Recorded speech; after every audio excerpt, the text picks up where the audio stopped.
L'anime Death Note explore une multitude de sujets philosophiques, l'un des plus intéressants étant la nature de la justice et la façon dont elle devrait être appliquée. La série se distingue parce qu'elle ne propose pas une idée préconçue ou une définition claire de cette dernière, mais plutôt une méthode unique pour faire s'affronter plusieurs définitions concurrentes de celle-ci. Le manga Death Note met en parallèle la vision de deux formes de justice bien différentes. D'un côté se trouve notre jeune protagoniste Light Yagami, fils du chef de la police et élève brillant. Ce dernier s'enlignait vers un futur parfait. Malheureusement ou heureusement pour lui, il fera la rencontre du Death Note. De l'autre, elle, détective privée dotée d'une intelligence surnaturelle qui tentera de mettre fin à Light, ou plutôt Kira. D'où vient le Death Note? Le cahier de la mort est un artefact que possède chaque dieu de la mort. Dans le manga, le cahier à l'origine de l'histoire est celui de Ryuk. Lorsque notre protagoniste fait sa rencontre, Ryuk dit avoir échappé son cahier dans le monde des humains. Mais il dit l'avoir fait par exprès, car la vie de dieu de la mort est ennuyante. Pour lui, l'humain qui possède le Death Note et ce qu'il en fait avec n'est pas réellement important à ses yeux, tant qu'il se divertit. Ryuk est le propriétaire de ce cahier, et bien que lorsqu'il le présente, il peut sembler simple d'utilisation, une dizaine de règles y sont inscrites, mais il en existe plusieurs autres non écrites. La première et la plus importante est celle-ci. Lorsqu'un nom est inscrit dans le cahier, la personne mourra inévitablement à condition de connaître le visage de cette personne.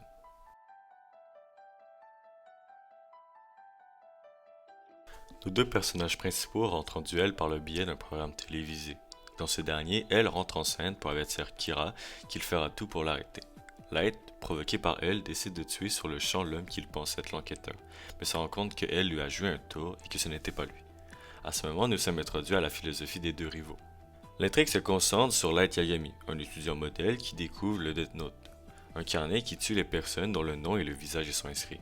Light utilise ce pouvoir sous le pseudonyme de Kira, dans le but de créer un monde débarrassé du crime, estimant qu'il est celui qui doit le faire puisque ce monde est pourri.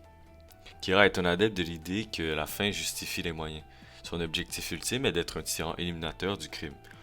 Light voit la justice comme un idéal à atteindre, cherchant à créer un nouveau monde libre d'injustice et peuplé de personnes justes. Il est prêt à se corrompre et à se sacrifier, même au prix de son âme, pour devenir la justice et assurer la paix et la prospérité au plus grand nombre. Il prend alors l'identité de Kira. Toutefois, l'utilisation du Death Note attire l'attention des forces de l'ordre qui sont préoccupées par le grand nombre de criminels qui meurent les uns après les autres d'une crise cardiaque. Alors qu'on pense que Light est le gentil de l'histoire, il finit par tuer les agents du FBI qui jugeaient trop problématique dans son plan pour devenir le roi de ce monde. Pour la première fois dans le manga, Light tue des personnes innocentes. On en vient donc à se demander s'il n'est pas le méchant finalement. Ce twist de mentalité pour Light nous montre que rien ne l'arrêtera désormais.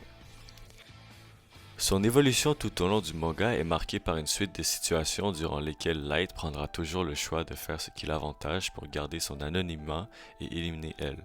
Par exemple, il tue la fiancée d'un des agents du FBI qu'il avait tué, ou il devient le petit ami d'une détentrice de Death Note, Misa, pour gagner avantage d'elle. De l'autre côté se trouve la vision de elle. Il défie l'argumentation de Kira en soulignant sa contradiction fondamentale. Si un monde juste est un monde sans criminalité, alors tuer des gens est une injustice en soi. Alors que Light se concentre sur un idéal de justice parfaite, elle se concentre plutôt sur la capture de Kira, voyant cet acte comme la vraie justice. Pour elle, la définition du juste est secondaire par rapport à la nécessité de corriger l'injustice créée par Kira. Le détective incarne tout l'inverse de Kira. Enquête, vérification et prudence. Il défend l'idée qu'on ne le condamne pas sans avoir prouvé. Il incarne la justice humaine, faillible, lente, mais équitable. Elle ne cherche pas un monde pur, mais un monde juste. Il ne veut pas éliminer les criminels, il veut les comprendre, les arrêter et les laisser la société décider de leur peine. Elle refuse toute prétention au monde parfait, à une tyrannie autoritaire. Toutefois, le problème est que plus que elle se rapproche d'arrêter Kira, plus il devient corrompu lui-même. En effet, il n'hésitera pas à mettre des gens en danger pour obtenir des indices sur Kira ou à enfreindre la loi. Par exemple, envoyer un criminel à sa mort dans le programme télévisé ou à la surveillance abusive de la famille Yagami. Mais que le détective représente en soi la vraie justice, c'est sa moralité qui est questionnée dans le processus d'application de cette dernière. Le type de justice imposé par Kira n'est pas nouveau dans le monde cinématographique et littéraire. En effet, l'idée de la justice est un concept beaucoup apprécié des auteurs, puisqu'il permet la critique et peut souvent prendre la forme de messages à une société en changement perpétuel. Un exemple très connu est la série Netflix Dexter. Succès mondial, elle met en scène un tueur en série qui traque des criminels pour assouvir ses pulsions. Autant Dexter que Light, les deux se butent au même endroit, le problème d'une justice imposée. Une justice personnelle qui remplace l'État. Light considère que la police et les tribunaux n'arrivent pas à éliminer le crime, ce qui justifie à ses yeux l'usage du Death Note. De la même manière, Light comme Dexter intervient là où la justice échoue. L'article rappelle que Dexter agit lorsque la justice d'État laisse échapper les petits et les gros poissons. De cette manière, la justice n'est plus institutionnelle, mais privée. Elle dépend d'un seul individu, sans contrôle ni contradiction. À l'inverse, elle refuse cette substitution. Pour lui, même si le système est lent ou imparfait, il doit rester l'unique lieu de légitimité. Light veut remplacer la loi, elle veut la protéger. Une justice sans procédure ni droit. Light ne juge pas, il exécute. Aucun procès, aucune preuve, aucun doute accepté. Une simple suspicion ou opposition suffit à entraîner la mort. Comme Dexter, mais sans même la rigueur du code, il impose une élimination immédiate. L'article souligne le danger d'une justice expéditive qui se passe des règles de la procédure, de l'équilibre du procès, des droits de la défense. Au contraire, elle respecte ce processus de loi, ce qui malgré lui laisse passer les criminels. Mais c'est le prix à payer d'une vraie justice selon lui. Le fantasme de justice totale. Light pousse ce fantasme à l'extrême. Il veut un monde pur, débarrassé de tout crime, mais aussi de tout désaccord moral. Il ne s'agit plus de punir, mais de remodeler l'humanité. En éliminant ceux qui ne correspondent pas à son idéal, la justice se transforme en purification et en sélection. De la même façon dans l'article, Dexter rêve d'une justice totale, mais cela est juste une façon de dire qu'il veut une justice absolue.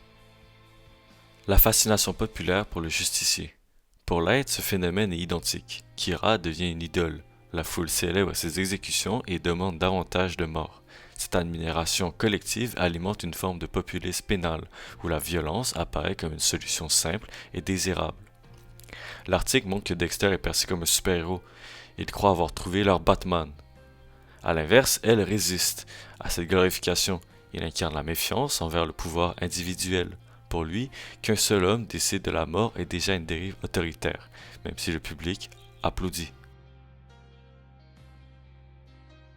Light et elle ne s'opposent pas parce que l'un est méchant et que l'autre est gentil, mais parce qu'ils définissent deux régimes de justice incompatibles. L'article sur Dexter le montre clairement. Dès que la justice quitte les mains de l'institution pour devenir le pouvoir d'un seul, même animée d'un idéal, elle se transforme en arbitraire meurtrier. Light, comme Dexter, s'érige en souverain moral. Elle est celui qui rappelle que la justice doit rester collective, contradictoire et humaine. Là où Light veut purifier, elle veut comprendre. Là où Light élimine, elle enquête. Leur opposition révèle que la justice ne peut survivre que si elle demeure un espace public de débat, et non la décision solitaire de celui qui se croit légitime à punir. Une justice parfaite n'est pas une justice, c'est une domination.